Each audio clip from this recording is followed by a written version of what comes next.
Morning all, it's Tuesday morning. Welcome back to the channel.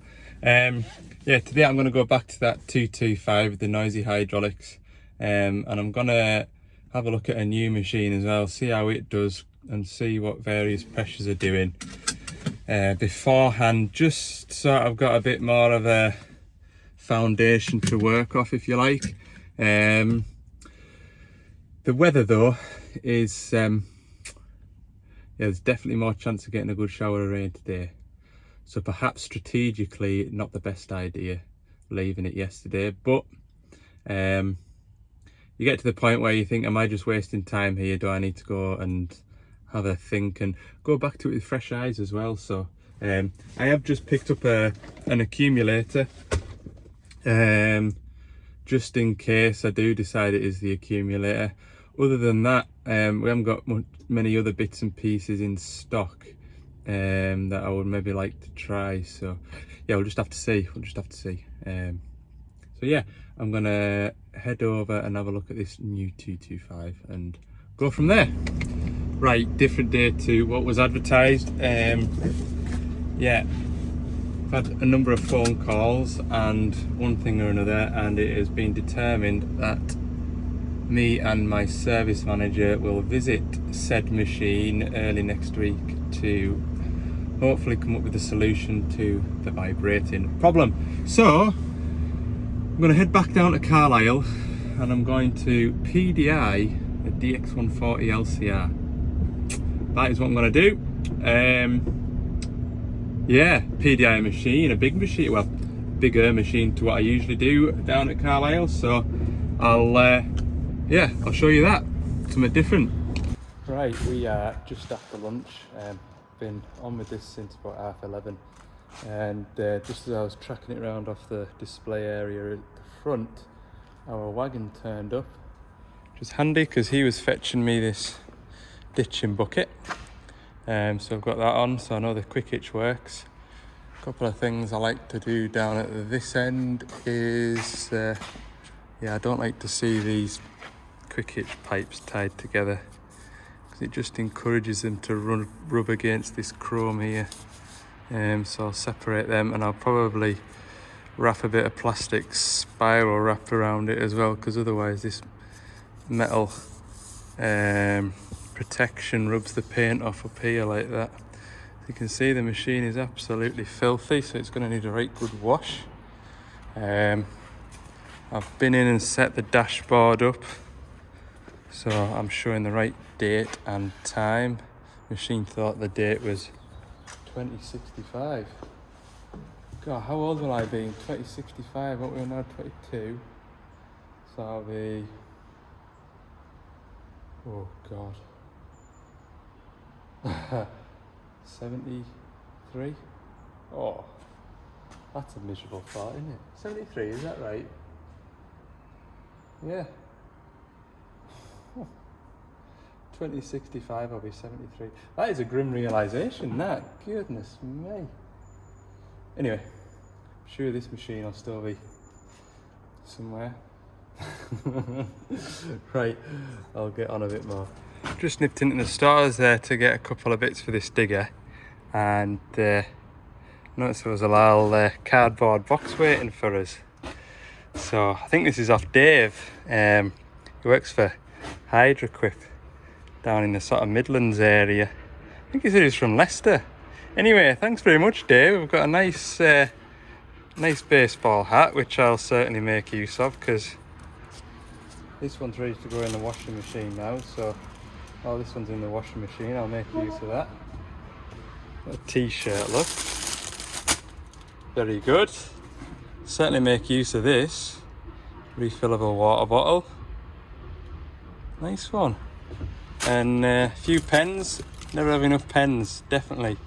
I would say I've got about 15 pens in the van, and I would be lucky if 3 of them are working. So good job, mate, thank you. And some air fresheners as well. I'll make use of them once I've cleaned the van out.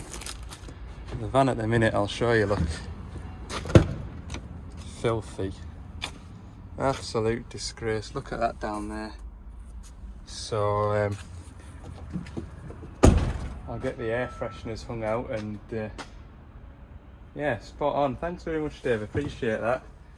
Yeah, you don't have to send us out, but anything that is sent is greatly appreciated, and I'll certainly make use of all of that stuff, so thanks very much. If anybody wants to send us out, it's Gons Construction, Carlisle. Don't feel like you have to. Excellent, right, I'll put that in the van. Watch out for Ali's Digger Diary, sponsored by Hydroquip. So a PDI and a 14 tonner. What I've already done is cut these cable ties and just slackened these fittings to splay the pipes out the way, so when the bucket's curled all the way around, pipes aren't going to rub on here. And like I say, what I'll do is I'll get some plastic spiral wrap to run up there just to keep this paintwork fresh. What I've done now is just lined this hub up. I've already done the far side. I'll open this up and just see if there's any oil in it, because I have seen one that hasn't had any oil in before. There it is, bang on the level. Right, I'll go and check the slew motor. That's next.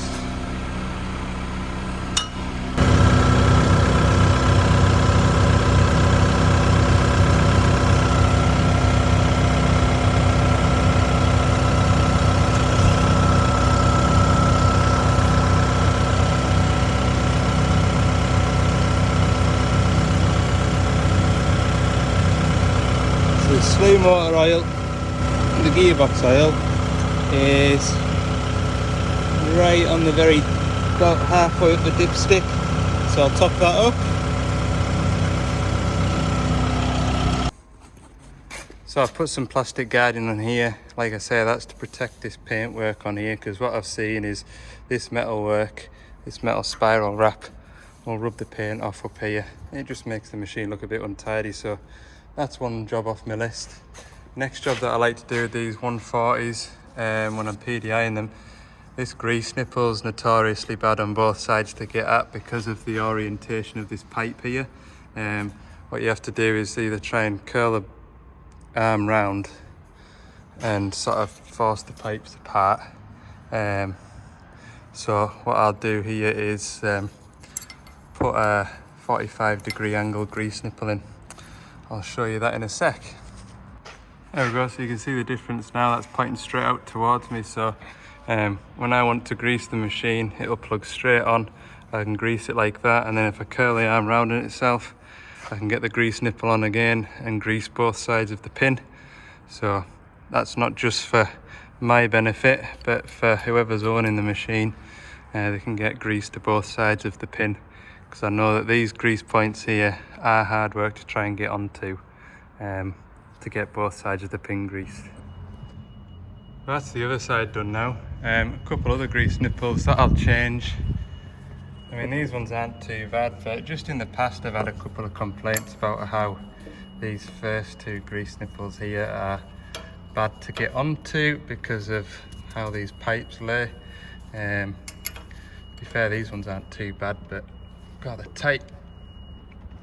To get a bigger spanner on that. But yeah, I'll change these ones to 45s as well, pointing out this sort of direction. The little things, isn't it?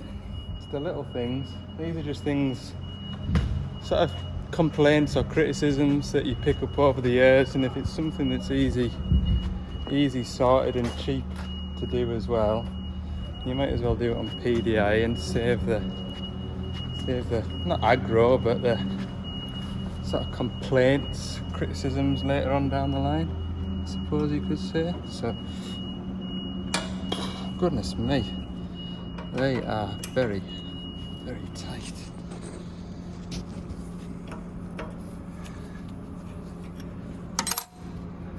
That one. I won't bin these grease nipples, they'll go in my van and I'll use them elsewhere when folk inevitably snap them off the slew ring and break them into, there we go, right, take them out, right, I'll change these ones.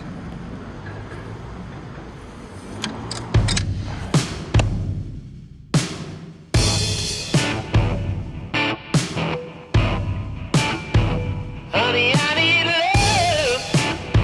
I need it all the time. Honey, I need love. Won't you make it right?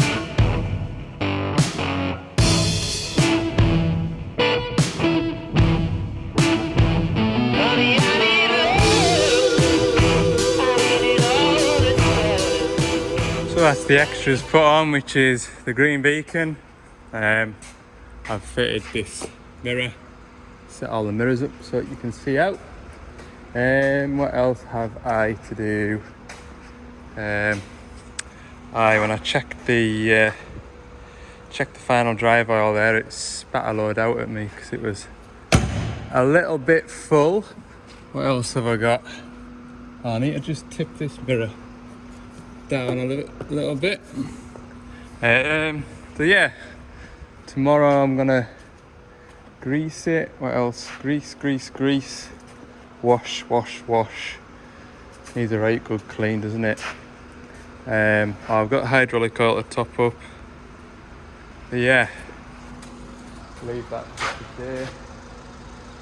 Yeah, we'll leave it at that for today. So I'll see you in the morning. Good morning. It is 9:30 and yeah, I'm just on with PDIing this machine. I've just topped up the hydraulic oil level and I've also topped up the hub oil that sort of spat a load at me as well yesterday. So all my levels are correct. I'm going to go around it with a grease gun next and then run it over to the wash bay, give it a right good clean, park it back in here, let it dry off, give my van a wash, come back over here and then clean out windows and inside of the cab out. And then I've got a roller to PDI as well next. So yeah, I've gone from never PDIing a machine for ages to having a couple to do in a couple of days. So I'll keep us entertained for today anyway. I was wanting to go and get that. There's a 10,000 hour service on a 350 to do, but I haven't heard back from the customer to see if the machine's available today. So I'll just continue as I am and yeah, get these PDIs done. Honey, I need love. Won't you make it right? Won't you make it right?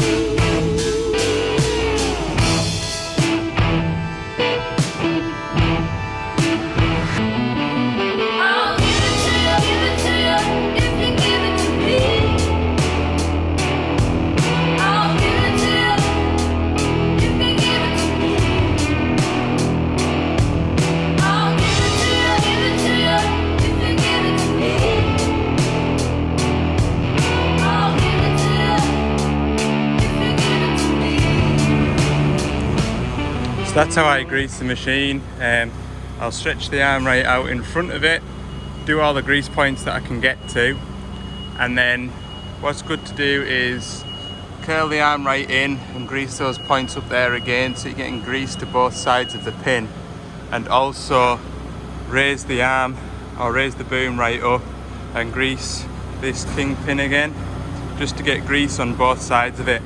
I was always told as an apprentice it's most important to get those grease points that way when the machine's new, because otherwise the machine will go out with the pin dry on one side, and that's when pin wear is most common in the first 2,000 or 3,000 hours because it hasn't had that shot of grease right from the start. So, and anybody that does get a new machine as well, I would certainly recommend greasing both sides of those pins.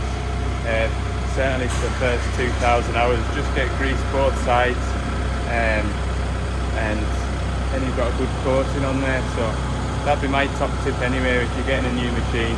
Grease both sides of the pin, because I know I do it, but I don't know if the next man does it that PDIs the machine. So There you go. And as you can see as well, I have to get the step ladders out to get that top grease nipple, which anybody that does grumble about these machines, that is one grease point that everybody complains about for getting to. The 160 high tracks aren't too bad, because the machine sits higher up, you can get the boom lower down, as stupid as it sounds. So the high tracks aren't too bad, but the 140 LCRs and the 140 LCs, they are bad to get that top knuckle pin up there. As you see, I've made modifications where I've run an extra bit of grease pipe down there, but that adds labour onto the job and salesmen start to complain. So yeah, right, I'll what to do next? Oh, I'm gonna go and grease it next. All these grease points now that I've got grease on, I'm just going to clean off, because when I go and wash the machine, it's going to splatter all this grease everywhere, and I'm going to spend more time moving grease from one side of the machine to the other than I am actually going to be washing it. So that's what I'm going to do now. So the wash bay is a bit busy at the moment, but what I've done is I've put a tank of AdBlue in it, and I've also put a good splash of diesel in it as well, white diesel. And what else have I done? I noticed I've just given it a bit of a workout there.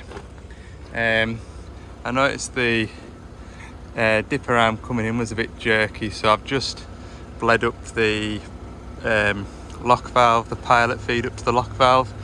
So I'll just give that a go just now and see how it feels. But yeah, it's definitely ready for a good wash. Look, filthy.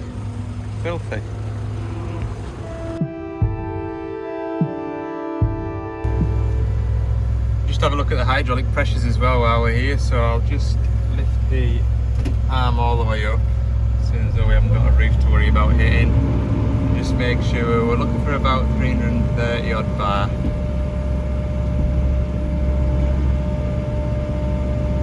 Yeah, there's plenty of pressure there. Looks good.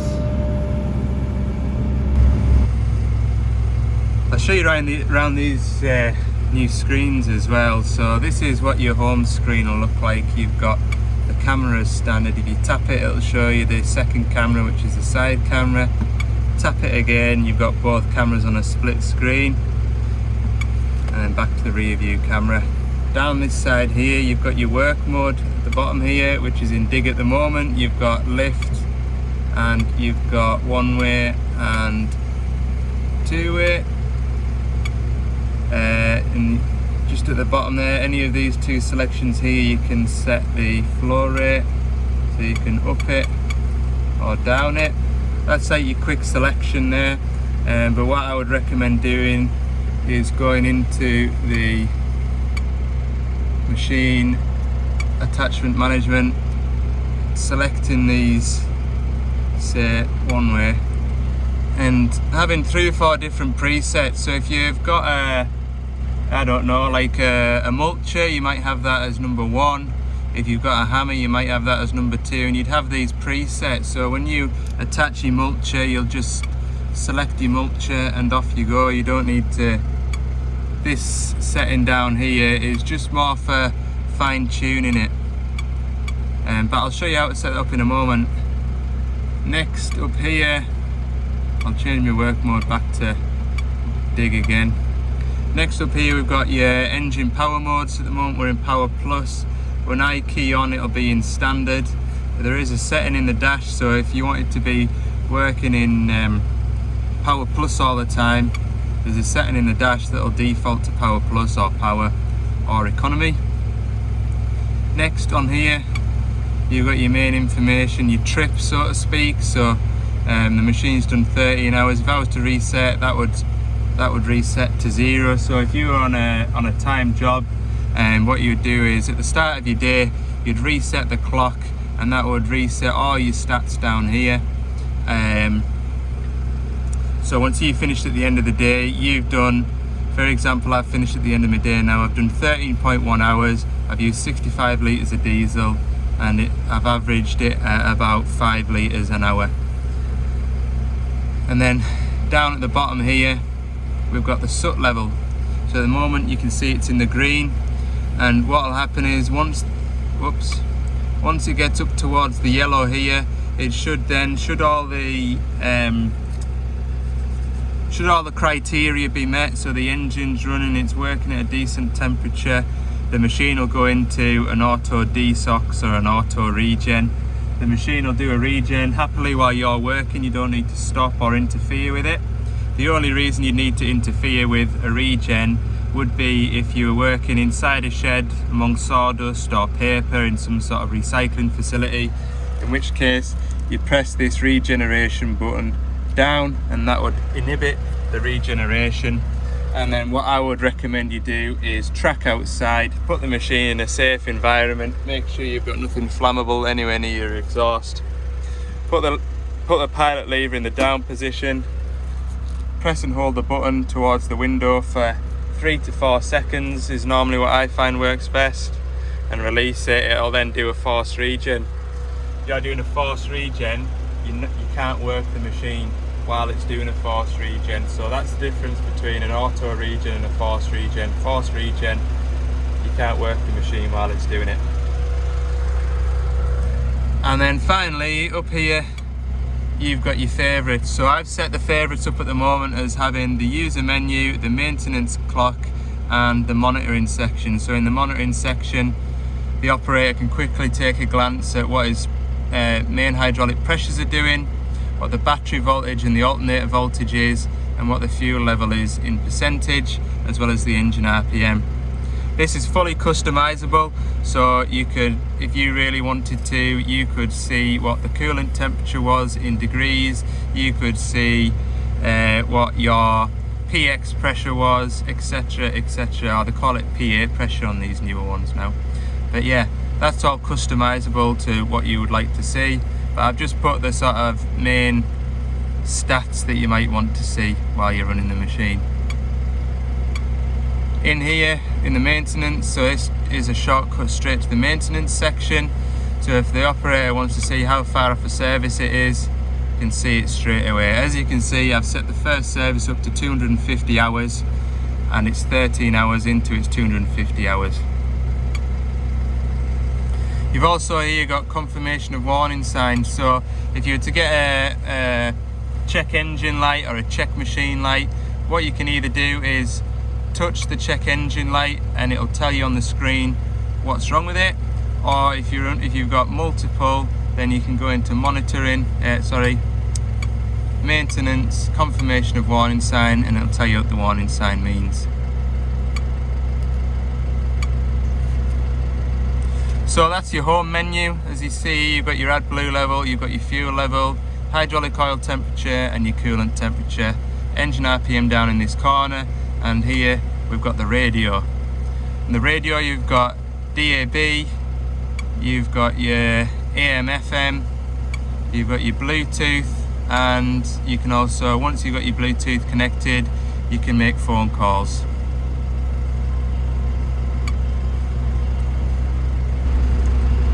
So in the user menu, as we've already seen, the maintenance section, which I've added a shortcut to on the home screen. You've got fuel efficiency, so day-to-day running, you can see what the weekly and daily fuel efficiency is. You can also set the auto idle shutdown time, so if I enable that and I have my pilot lever in the down position, after 5 minutes the machine will switch itself off. Default power mode, so I was telling you earlier, we're clicking to the default power mode. So with the box selected, when you key off and key back on, regardless of whether you're in Power Plus or Economy, it will immediately go back to standard. Smart power control as well, that was an option on the previous models, and basically when smart power control is selected, if you were sat on top of a heap loading wagons or loading dumpers away, as you dig into the heap, the machine will rev itself up slightly to give you that little bit more power, and then as you lift up and slew and tip and slew back into the job, the machine's RPM will be slightly lower, and this is to save you fuel. again, normally what you find is people want that switched off, because if they don't know about it and they're grading up, what you find is when you're grading up, the machine will sort of rev up and down, and that'll sort of affect the controllability of the machine.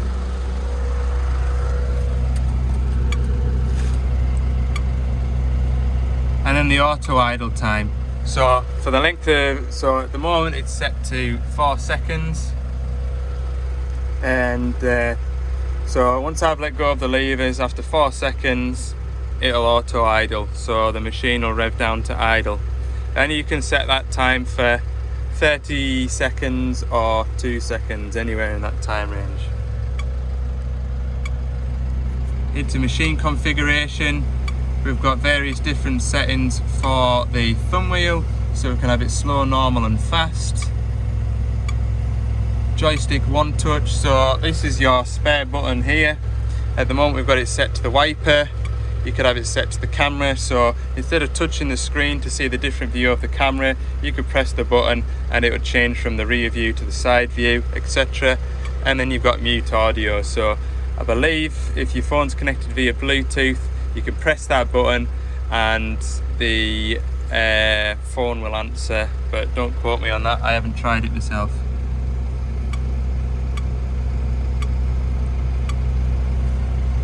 So set control dial, I believe that if this throttle dial here was to fail and you can't rev the machine up, what you can do is enable dial input, which means this one turns into the throttle dial to keep the machine going while that one is ordered and replaced.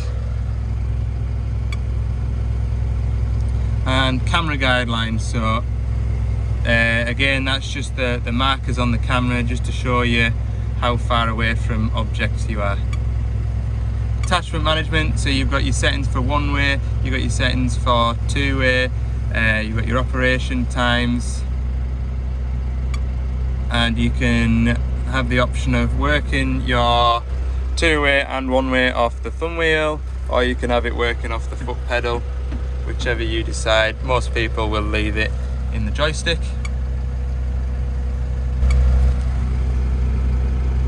Gauge panel configuration, so in here we've got the set the bookmark, which is what I was calling the favourites, language, service phone number, which would be my phone number, camera brightness and screen brightness.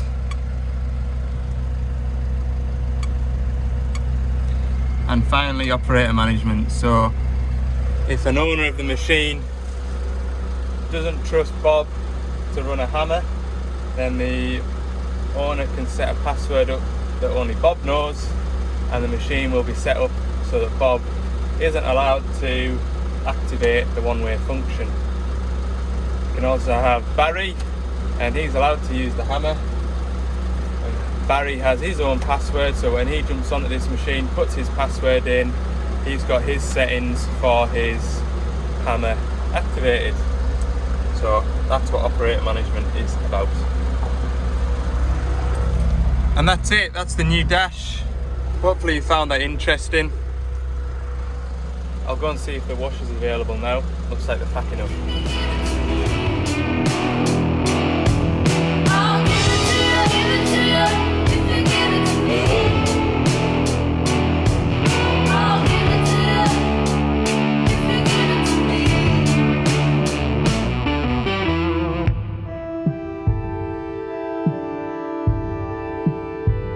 Honey, I need love. I need it all the time. Honey, I need love. Won't you make it right?